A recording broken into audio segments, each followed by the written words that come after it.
Hello अस्सलाम वालेकुम। उम्मीद है आप सब दोस्त ठीक होंगे।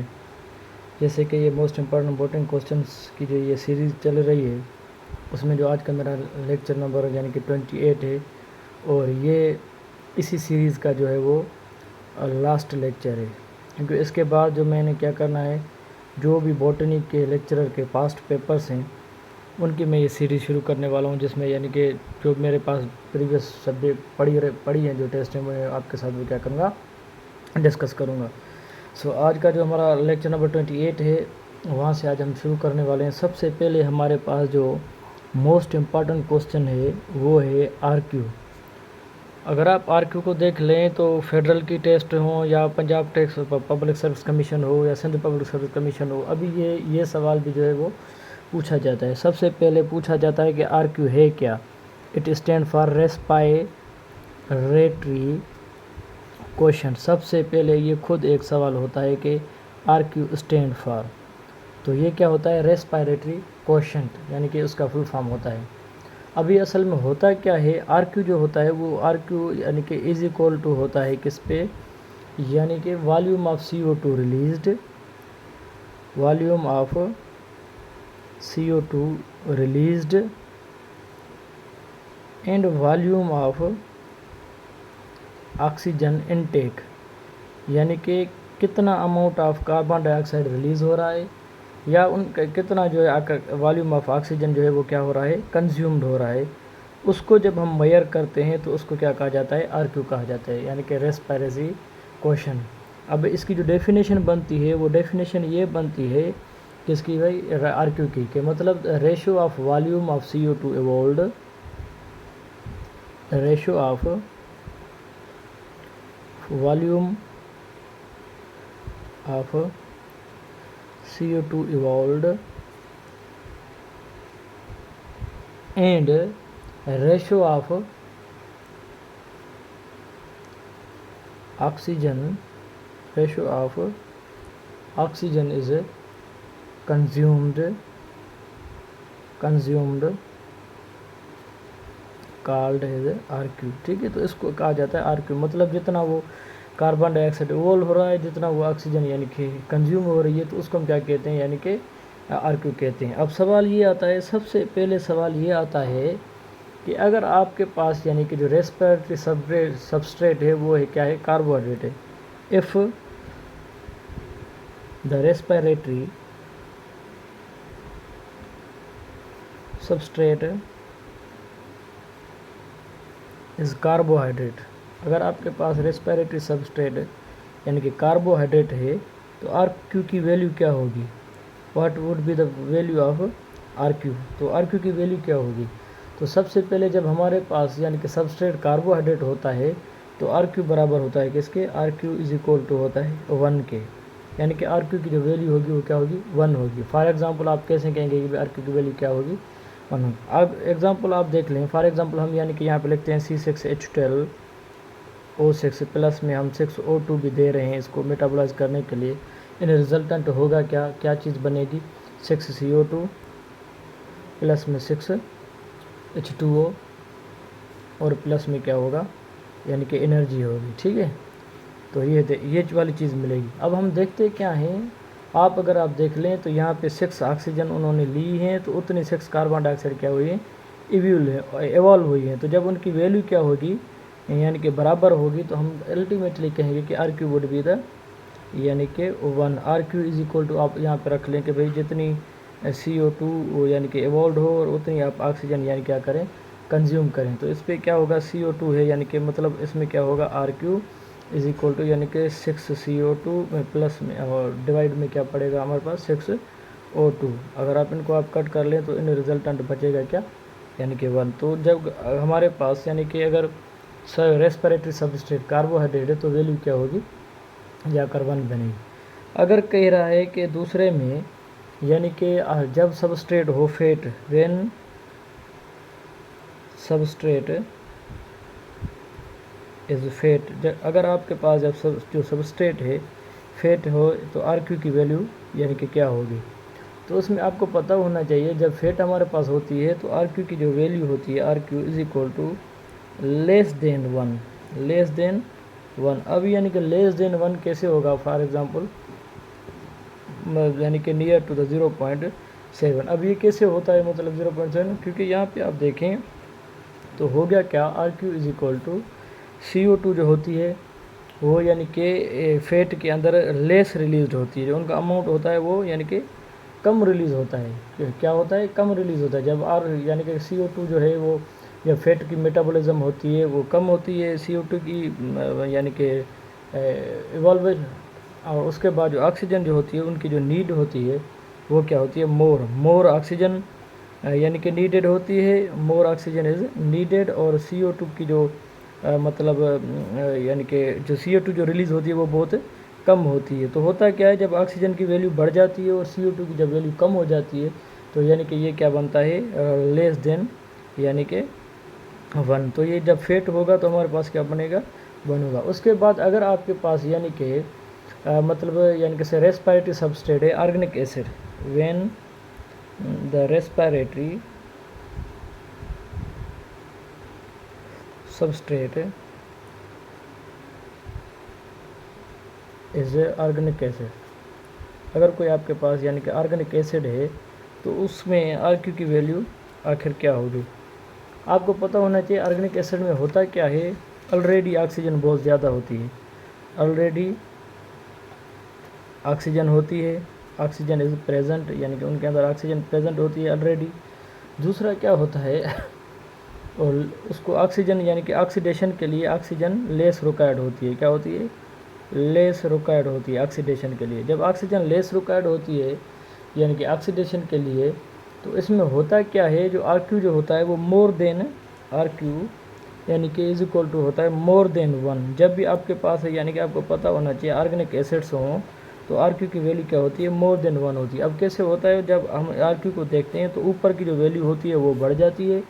फॉर एग्जांपल CO2 जब ऊपर की वैल्यू बढ़ती है तो ये आर क्यू बढ़ता है, जब ऊपर की वैल्यू कम होती है नीचे की बढ़ती है तो आर क्यू क्या होता है, कम होता है। तो इसमें क्या होता है, जब कि CO2 जो होती है वो ज़ाहिर है मोर इवॉल्व होती है, मोर इवॉल्व होती है, और ऑक्सीजन जो होती है वो कंज्यूम्ड लेस होती है यानी कि लेस रिक्वायर्ड होती है। जब ऊपर की वैल्यू बढ़ जाए और नीचे की कम हो जाए तो ये क्या होता है, मोर देन 1 होता है। तो आपको पता होना चाहिए फॉर एग्जांपल जब भी आपके पास कोई ऑर्गेनिक एसिड्स हों तो आर क्यू की वैल्यू क्या होती है, मोर देन 1 होती है। अगर फैट हो तो लेस देन 1 होती है, अगर कार्बोहाइड्रेट हो तो यानी कि इज इक्वल टू 1 होती है। और इसमें एग्जांपल हमारे पास कौन से हैं, OA आपने पढ़ा होगा, ऑक्जेलिक एसिड जो है हमारे पास, या उसके अंदर यानी कि दूसरे जो है मेलिक एसिड जो प्लांट्स अपने अंदर यानी कि CO2 स्टोर वगैरह कर लेते हैं तो उसमें होता है, ठीक है। तो ये होता है आर क्यू। उसके बाद हमारे पास जो है यानी कि अगर यानी कि जो सबस्ट्रेट है कोई और है, अगर आप पूछ रहे हैं कि भाई वैल्यू ऑफ आर क्यू तब क्या होगा जब यानी कि एनोरोबिक रेस्पिरेशन होगी, वैल्यू ऑफ आर क्यू आप बताएं, value of R Q during anaerobic respiration, during में इनके साथ जो भी यानी कि मतलब सवाल अराइज होते हैं आर क्यू में से वो सारे के सारे यहाँ पे क्या कर रहा हूँ, डिस्कस कर रहा हूँ, ठीक है। कोई भी चीज़ मतलब रह ना जाए। अगर आपके पास एनएरोबिक रेस्पिरेशन है तो उसमें आपको पता है ऑक्सीजन तो हमें रिक्वायर्ड होती ही नहीं है, नो ऑक्सीजन, ठीक है। तो अब होगा क्या, जब नीचे की वैल्यू कम होगी ऊपर की बढ़ेगी, तो इसमें क्या होता है, R Q is equal to यानी कि इन्फिनिटी के बराबर होता है, इन्फिनिटी। जब हमारे पास यानी कि क्या हो, यानी कि ऑक्सीजन जब ज़ीरो हो। अब यहाँ पे इन्फिनिटी हम क्यों दे रहे हैं कि हमने ऐसे कोई इन्फिनिटी नहीं दी, क्योंकि R Q is equal to अब देखेंगे तो यहाँ पे हो गई CO2 और यहाँ पे ऑक्सीजन भी, ठीक है। हालांकि फिर आगे जब इनको रखेंगे हम तो आर क्यू की CO2 के 2 हैं और ऑक्सीजन क्या है 0। जब 0 को 2 से मल्टीप्लाई करेंगे तो क्या आएगी, इन्फिनिटी आएगी। तो इसलिए जब भी एनएरोबिक रेस्पिरेशन हो तो उसकी जो वैल्यू हो जाती है वो क्या हो जाती है, इन्फिनिटी आती है, ठीक है। उसके बाद जो हमारे पास यानी कि टॉपिक है वो है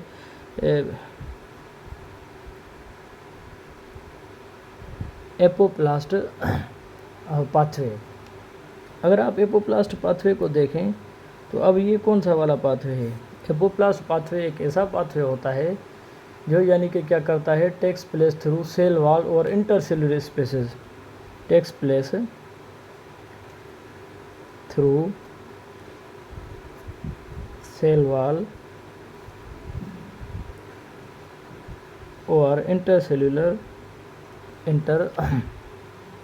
सेलुलर स्पेसेस, यानी कि इंटरसेलुलर स्पेसेस से हो, ठीक है। या इसको हम क्या कहते हैं, does not cross any membrane, यानी कि कोई भी ये मेम्ब्रेन को क्रॉस ना करे, does not cross any membrane, ठीक है। तो उनकी जो बाहर वाली जो कैविटी है उससे ही गुजरता हुआ जाए तो उसको हम क्या कहते हैं, एपोप्लास्ट पाथवे, यानी कि इसको क्या कहा जाता है, non living pathway. Non living pathway मतलब कोई भी लिविंग सेल के अंदर, यानी कि नॉन लिविंग पाथवे कहा जाता है, उसमें पेनिट्रेट नहीं कर रहा तो उसको हम क्या कहते हैं, एपोप्लास्ट पाथवे, ठीक है।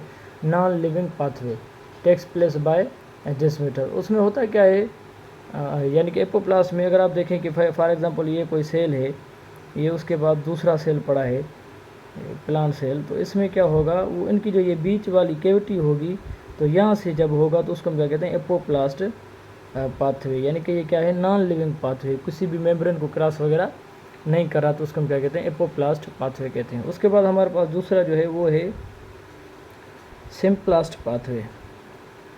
अब ये वाला जो पाथवे होता है इसको अगर आप देखें तो ये क्या करेगा, सिम्प्लास्ट पाथवे में ये water moves through the inside from cell, यानी कि मूव्स थ्रू द सेल, यानी कि सेल के अंदर से ये गुजरता हुआ जाएगा। जो उनके एडजॉइनिंग सेल होते हैं, साइड वाले जो सेल होते हैं, तो उनसे यानी कि मतलब बाय प्लास्मोडस्मेटा, प्लास्मोडस्मेटा। अब आप कहेंगे प्लास्मोडस्मेटा, फिर ये क्या है, ये एक कम्युनिकेटिंग चैनल्स होते हैं, क्या होते हैं, कम्युनिकेटिंग चैनल्स होते हैं बिटवीन द सेल, यानी कि जहाँ पे मतलब वो सेल वाल वगैरह क्या होती है, एब्सेंट होती है, ये कम्युनिकेटिंग चैनल्स होते हैं जिसके थ्रू यानी कि एक दूसरे से क्या करते हैं, ये मटेरियल एक्सचेंज करते हैं, ठीक है। तो ये क्या करता है, इट क्रॉसेस द मेम्ब्रेन, ये मेम्ब्रेन को क्रॉस करता है, इट क्रॉसेस द मेम्ब्रेन, ठीक है ना। तो ये मेम्ब्रेन को क्रॉस करता है, उसकी वजह से इसको हम क्या कहते हैं, यानी कि ये फिर क्या है, लिविंग पाथवे, यानी कि ये क्या है, लिविंग पाथवे, ठीक है, कि अंदर से गुजरता हुआ जाता है। फॉर एग्जांपल अगर आप यहाँ पे सेल बना लेंगे तो ये क्या होगा, ये एक दूसरा सेल होगा, फिर तो ये जो कम्युनिकेटिंग चैनल्स हैं, तो यहाँ से पानी आएगा, फिर यहाँ से गुजरता हुआ ये आगे चला जाएगा, तो उसको हम क्या कहते हैं, सिम्प्लास्ट पाथवे, ठीक है, या डिफ्यूज्ड पाथवे इसको हम कहते हैं, सिम्प्लास्ट पाथवे। उसके बाद जो हमारे पास है यानी कि वो है एस्चुरीज़। अब ये एस्चुरीज़ क्या होती हैं, ये जो पीछे वाले चैप्टर है ना, आप उसको अच्छे तरीके से रट्टा लगा लेंगे, बहुत सारे इनसे सवाल पूछे जाते हैं। यानी एरिया को कहा जाता है एस्चुराइन। ये वो एरिया होते हैं जैसे जहाँ पे रिवर्स जो होती हैं वो समंदर के साथ क्या करती हैं, places where rivers meet with sea, यानी कि जब वो समंदर में जाकर गिरती हैं तो वो मिलने वाली जो रीजन होता है उसको हम क्या कहते हैं, यानी कि अगर आप देखें कि ये हमारे पास ये अरबिक जो है पड़ा है, सी पड़ा है, तो यहाँ से ये इंडस रिवर जो जा रही है तो वो जब यहाँ पे ये जा रही है वहाँ से मिल रही है तो उसको हम क्या कहते हैं, एस्चुरीज कहते हैं, ठीक है। तो ये आपको पता होना है कि एस्चुरीज क्या है। उसके बाद जो है हमारे पास लास्ट है वो यहाँ का आज का वो है कमेंसलिज्म। कमेंसलिज्म में क्या होता है, एक ऐसी मतलब कमेंसलिज्म में रिलेशनशिप होता है, उसी रिलेशनशिप में असल में पता है होता है क्या है, रिलेशनशिप में क्या होता है, एक जो ऑर्गेनिज्म होता है, वन ऑर्गेनिज्म जो होता है वो बेनिफिटेड होता है, मतलब उनको फ़ायदा पहुंचता है। दूसरा जो होता है, जो उसका होस्ट होता है उसको नॉट हार्म होता है, और नार यानी कि बेनिफिटेड, ना उनको फ़ायदा पहुंचता है ना उनको यानी कि नुकसान पहुंचाता है, तो एक को फ़ायदा ही पड़ता है, तो उसको हम क्या कहते हैं, कमेंसलिज्म। अब कमेंसलिज्म में होता क्या है, फॉर एग्जांपल अगर आप एग्जांपल ले लें किसका, एपीफाइट्स का, ये वो ऐसे प्लांट्स होते हैं जो दूसरे प्लांट्स के ट्रंक पे रहते हैं, ये दूसरे प्लांट्स के ट्रंक पे रहते हैं, खाना अपना खुद बनाते हैं, उनसे जस्ट सपोर्ट लेते हैं, और ना उनको फ़ायदा पहुंचाते हैं, न उनको क्या पहुंचाते हैं, नुकसान पहुंचाते हैं। तो इस किस्म की जो मतलब होती है कॉम्बिनेशन रिलेशनशिप होती है उसको हम क्या कहते हैं, कमेंसलिज्म, ठीक है। तो आज के लिए इतना ही काफ़ी है, ये मेरा इस सीरीज़ का लास्ट टॉपिक था। सुबह जो है इंशाल्लाह हम वो बॉटनी लेक्चर के जो पास्ट पेपर हैं उनको क्या डिस्कस करेंगे। अगर आप काइंडली मेरे चैनल पर न्यू हैं तो मेरे चैनल को सब्सक्राइब करें, अपनी दुआ में याद रखें। शुक्रिया।